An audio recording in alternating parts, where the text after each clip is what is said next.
episode 6. It's Wednesday, February 24th, 2016. And Blair, before we start, sorry about my hair. Need a haircut here. But anyways, let's move on. The Knights individual wrestlers had their tournament at Blue Earth area over the weekend, and boy did the Knights show up. What a fantastic effort. 11 Knights wrestlers make it to the state tournament, and they will represent the school well on Friday and Saturday for the individual portion of the tournament. And Kirby, I know you got the names of the guys who finished first and second. Both first and second make it to state. In this list, this is just a fantastic list of high school wrestlers. 11 wrestlers might be a school record. Not sure on that, but it's got to be close. So let's start with the guys who were crowned champions of the section. Jared Matson, Ethan Coda, Jared Clawwitter, Tyler Ryan, Luke Redsicle, and the guys came in second were Seth Brossard and Peyton Hilke, and Dylan Craig, Ted Androli, and Seth Donkers, along with their buddy Austin Jackson. That is a mouthful. That's a crew right there, and I'll tell you what, all those boys deserve everything that comes to them. They work so hard, and to finish, to be one of the 16 best wrestlers in your class is a fantastic effort, and not to mention the fact that the team clinched the section title the weekend before, and now they're in that team tournament starting on Thursday, and that's going to be a fantastic thing for our school and our community. Thursday, 9 a.m., taking on Caledonia in the quarterfinals. The Knights, the #1 seed, so people think that they're the team to beat. I know Coach Ryan, very humble about it, but I think that this could be the year they bring home the big hardware in the team division. Yeah, and over the weekend, Tyler Ryan picked up a 75th win, a great individual milestone, so keep that up. But like you said, the team starts 9 a.m. Thursday, 9 o'clock. Like you said, they're taking on Caledonia. And if you want to know more about the tournament, take a look right here at this bracket brought to you by MinnesotaScores.net.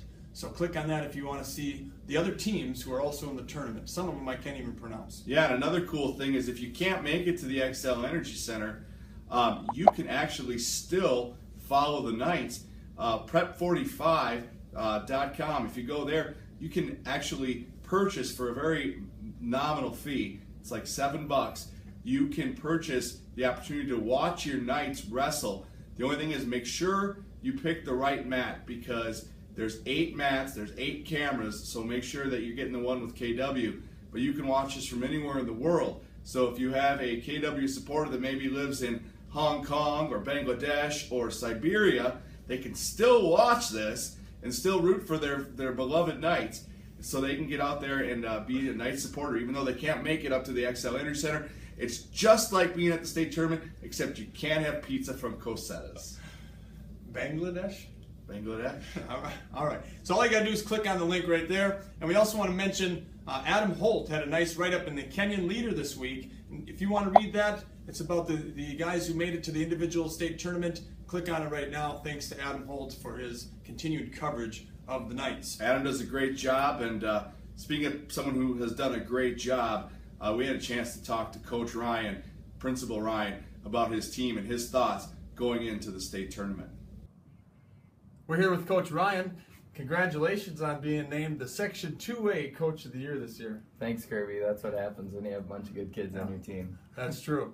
Hey, over the past week and the weekend, you brought home some hardware, including the team section trophy and 11 individuals heading to the state tournament. Tell us what the experience is going to be like, or what do you think it's going to be like? Well, we're looking forward to a big weekend. Had a great season up to this point, dominating section team tournament, qualified 11 individuals, which is the most we've ever qualified, and looking forward to a big day on Thursday. And once Thursday's finished, then we'll shift our focus to the individual portion of the tournament, but right now it's all about team. So the team, you start with Caledonia. Can you give us maybe a sneak peek or just a scouting report on them, and what do you anticipate moving forward? Yeah, Caledonia came out of Section 1, quality team, really tough in the second part of their lineup, so we're going to have to get after them early, bunch of bonus points down low, and try to win as many of the first 8 matches as we can, and then pick off a few more along the way. Talking with Coach Ole, he says that they're pretty tough, 160 and up. Yeah, they got some really quality kids there. So do we, but we definitely want to get some bonus points early in the duel. Sure. And looking at the rest of the field, hopefully we make it past Caledonia. What do you anticipate the rest of the way? Right, Piers and KMS were the 4 and 5 seeds, so not sure how that duel will go. Piers has been a higher ranked team all year. So if we end up with Piers, we'll have to wrestle really well. They've got a lot of ranked individuals. So do we.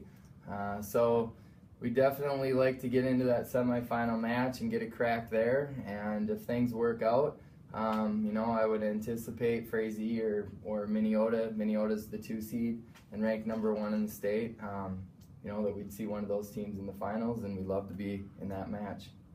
And the 11 kids that are individuals that are going up, you don't have to touch on all of them, but how about the seniors that you've had this year? Not only the ones that have made it to the tournament, but your seniors in general. Well, our team this year has had their success in large part due to the leadership and the talent of our senior class. And not just talent, but the hard work that they've put in over the course of many, many years. Most of these kids have been part of the program since early elementary, if not before.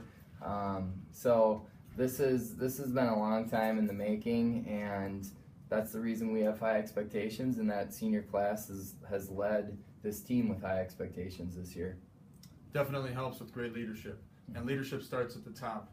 So congratulations on being named Section Coach of the Year in your individual state tournaments and the big state tournament on Thursday. Good luck from everybody at KW. Let's go get it. Thanks, Kirby. Thanks to Coach Ryan for that interview, and best of luck to him and his Knights. Let's move on to girls basketball. We shall move on to girls basketball. The girls basketball team finished their regular season losing to Casson Manorville by a score of 68-40. Casson Manorville team that actually went on to beat Goodhue in the conference championship game.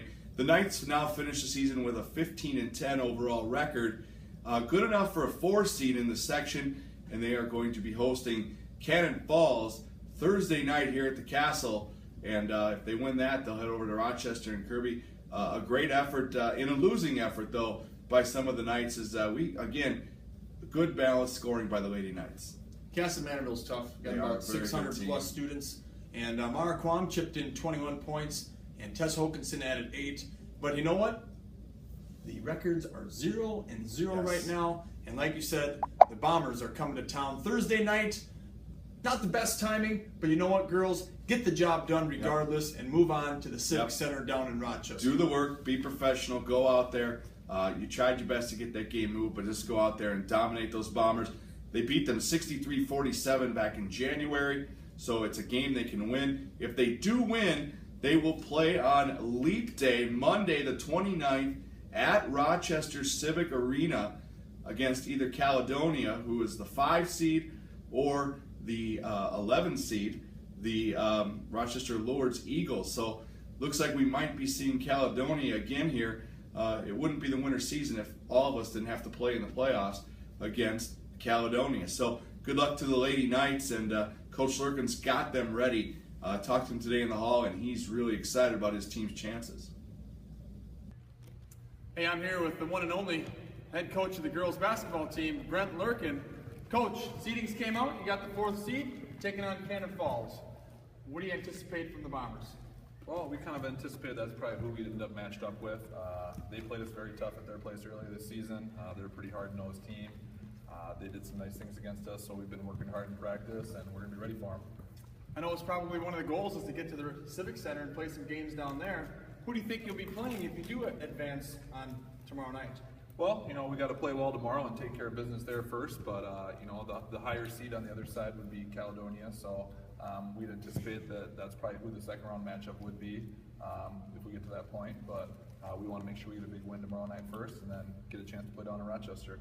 When would that game be? That would be Monday night, and that would be the late game, so I believe it would start at like 7:30. So yeah, we're hoping to get there, and it's always fun to play down in Rochester at the Mayo Arena, so that's exciting stuff this time of the year. You're always looking forward to playing those big playoff games. Well, I hope the girls take care of business, and I can see you on Monday night. Sounds good, thanks. Thanks, Coach Lurkin. Good luck, like Blair said. Let's move on to the boys basketball season, who wrapped up their regular season and their playoff season when they drove down to Caledonia on Thursday night. A heck of a drive, but a very scenic drive. And anytime you can spend that time with the boys in the bus, it's such fun memories that we have. And we ended up stopping in the town of Houston, and the boys, they make it fun. Yeah, I've been affiliated with lots of teams over my life as a coach and as a player, and this was probably the best road trip I've ever been on because we had some bonding going on, and we had a lot of guys who are avid hunters looking out that bus, and as we were going through this valley, there was deer all over the place, and it was just so fun to see it. And we really bonded, and I think we kind of went there as a band of brothers trying to get the upset, and we didn't get the upset. We lost that game by a score of 93-47, but we played hard. It was probably one of our most consistent games of the year with Caledonia, just way strong. Defense is great, and their offense was clicking that night, and they're going to be a team to beat. They've got 8th graders playing, they've got sophomores, they've got seniors, they've got leadership, experience, and you know what? They're fearless, and they are very quick. How quick are they? Their hands are so fast, I wouldn't let them date my daughters. I mean, they were just all over the place. It reminds me of a city team back when I used to coach up in the cities. I really do think they'll be first or second when the state tournament is all said and done. So good luck to them. Our team losing 4 very good seniors. We touched on them last week, but we're going to return some experience next year, and I think we're going to be a team that might surprise a few people if our boys get out in the summer and in the off season and work hard, lift some weights, and make themselves better basketball players. So not fun to finish 2-24, but we can walk away from the season knowing that we all did our best. Yeah, like I told the boys, and from day one, we never wanted to get outworked, and I'm proud of our guys for never being outworked, and they kept fighting, and for those boys to keep getting out there, keep getting up when they were getting knocked down after so many losses. Those boys, that was simply remarkable, and I'll always love those boys, and they'll be our first varsity team that I got to coach. Yeah, it was a fantastic year. I had a blast being assistant on the club, and it was a lot of fun. So good luck to those boys the rest of the way, and baseball starts soon for a lot of those guys. So I know you're already chomping at the bit, Kirby, to get out there. March 21st, baseball. Hopefully the snow will be gone. Before then, Fiddler on the Roof this weekend. Saturday night, you can check it out at 7 o'clock in the auditorium. If you're unable to make the Saturday because maybe you're going to wrestling, they do have a Sunday at 2 o'clock in the auditorium. If neither of those work, Monday during school in the afternoon, they will put on the student performance of Fiddler on the Roof. And I won't sing for you this week, but let me just tell you this. Thank you. Go see this show. This is an American classic. It touches your heart. It makes you cry. It makes you laugh. It's a classic, and from what I've seen, kind of walking by the auditorium here and there during the basketball season, this is going to be a fantastic show. I know Mr. Hawkinson has done a great job with other shows.